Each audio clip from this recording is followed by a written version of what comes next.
누가복음 11장. 예수께서 어느 한 곳에서 기도하고 계셨는데 기도를 마치시자 제자 중 하나가 말했습니다. 주여, 요한이 자기 제자들에게 가르쳐 준 것처럼 주께서도 저희에게 가르쳐 주십시오. 예수께서 제자들에게 말씀하셨습니다. 너희는 이렇게 기도하라. 아버지여, 주의 이름이 거룩히 여김을 받으시며 주의 나라가 임하게 하소서. 날마다 우리에게 필요한 양식을 내려주시고 우리가 우리에게 빚진 모든 사람을 용서한 것 같이 우리 죄도 용서해 주소서. 그리고 우리를 시험에 들지 않게 하소서. 그러고 나서 예수께서 말씀하셨습니다. 너희 중 누가 친구가 있는데 한밤중에 그가 찾아와 친구여, 내게 빵 3덩이만 빌려주게. 내 친구가 여행길에 나를 만나러 왔는데 내놓을 게 없어서 그렇다네 할 때 그 사람이 안에서 귀찮게 하지 말게 문은 다 잠겼고 나는 아이들과 함께 벌써 잠자리에 들었네. 내가 지금 일어나서 뭘 줄 수가 없네 라고 거절할 수 있겠느냐. 내가 너희에게 말한다. 친구라는 이유만으로는 그가 일어나 빵을 갖다 주지 않을지라도 끈질기게 졸라대는 것 때문에는 일어나 필요한 만큼 줄 것이다. 그러므로 내가 너희에게 말한다. 구하라. 그러면 너희에게 주실 것이다. 찾으라. 그리하면 너희가 찾을 것이다. 문을 두드리라. 그러면 너희에게 열릴 것이다. 누구든지 구하는 사람마다 받을 것이요. 찾는 사람마다 찾을 것이요. 두드리는 사람에게 문이 열릴 것이다. 너희 가운데 어떤 아버지가 아들이 생선을 달라는데 뱀을 줄 사람이 있겠느냐? 또 자녀가 달걀을 달라는데 전갈을 줄 아버지가 있겠느냐? 너희가 악할지라도 너희 자녀에게 좋은 것을 줄 알거든. 하물며 하늘에 계신 너희 아버지께서 구하는 사람에게 성령을 주시지 않겠느냐? 예수께서 말 못하는 귀신을 쫓아내고 계셨습니다. 그 귀신이 나오자 말 못하던 사람이 말하게 됐고 사람들은 놀랐습니다. 그러나 그중 어떤 사람이 말했습니다. 예수는 귀신의 왕 바알세불의 힘을 빌려 귀신을 쫓아내는 것이다. 또 어떤 사람들은 예수를 시험할 속셈으로 하늘의 표적을 보이라고 요구하기도 했습니다. 그러나 예수께서는 그들의 생각을 알고 말씀하셨습니다. 어떤 나라든지 서로 갈라져 싸우면 망하게 되고 가정도 서로 갈라져 싸우면 무너진다. 사탄도 역시 서로 갈라져 싸우면 사탄의 나라가 어떻게 설 수 있겠느냐. 너희는 내가 바알세불의 힘을 빌려 귀신을 내쫓는다고 하니 내가 바알세불의 힘을 빌려 귀신을 내쫓는다면 너희 아들들은 누구의 힘을 빌려 귀신들을 쫓아내느냐.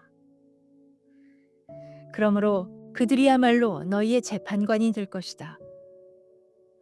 그러나 내가 하나님의 손가락을 힘입어 귀신들을 내쫓는다면 하나님 나라가 이미 너희에게 온 것이다. 힘센 사람이 완전 무장을 하고 집을 지키고 있다면 그 재산은 안전할 것이다. 그러나 힘이 더 센 사람이 공격해 그를 이기면 그가 의지하는 무장을 모두 해제시키고 자기가 노력한 것을 나누어 줄 것이다. 나와 함께하지 않는 사람은 나를 반대하는 사람이고 나와 함께 모으지 않는 사람은 흩어버리는 사람이다. 한 더러운 영이 어떤 사람에게서 나와 쉴 곳을 찾으려고 물 없는 곳을 돌아다니다가 끝내 찾지 못하고 내가 전에 나왔던 집으로 다시 돌아가야겠다고 말했다. 그런데 그곳에 이르러 보니 집이 깨끗하게 청소돼 있고 말끔히 정돈돼 있었다. 그래서 더러운 영은 나가서 자기보다 더 사악한 다른 영들을 7이나 데리고 와 그곳에 들어가 산다. 그러면 그 사람의 마지막 상황은 처음보다 훨씬 더 나빠진다. 예수께서 이런 말씀을 하고 계실 때 사람들 사이에서 한 여인이 소리쳤습니다. 선생님을 낳아 젖 먹이며 기르신 어머니는 정말 복 있는 분입니다. 예수께서 대답하셨습니다. 정말 복 있는 사람들은 하나님의 말씀을 듣고 지키는 사람들이다. 사람들이 점점 불어나자 예수께서 말씀하기 시작하셨습니다. 이 세대는 악한 세대다. 그들은 표적을 구하지만 요나의 표적 외에는 어떤 표적도 받지 못할 것이다. 요나가 니느웨 사람들에게 표적이 된 것과 같이 인자도 이 세대에게 표적이 될 것이다.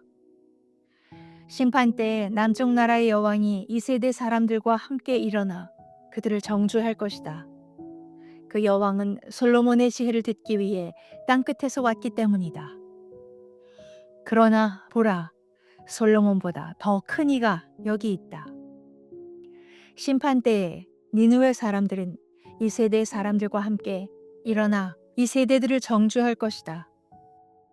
그들은 요나의 선포를 듣고 회개했기 때문이다. 그러나 요나보다 더 큰 이가 여기 있다. 등불을 켜서 은밀한 장소에 두거나 그릇으로 덮어두는 사람은 없다. 오직 등불은 들어오는 사람들이 볼 수 있도록 등잔대 위에 얹어두는 법이다. 내 눈은 내 몸의 등불이다. 눈이 좋으면 너희 온 몸도 밝을 것이다. 그러나 눈이 나쁘면 몸도 어두울 것이다.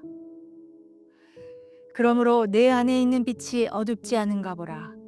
만약 너희 온몸이 빛으로 가득하고 어두운 부분이 하나도 없으면 마치 등불이 너희를 환하게 비출 때처럼 너희 몸도 온전히 빛날 것이다.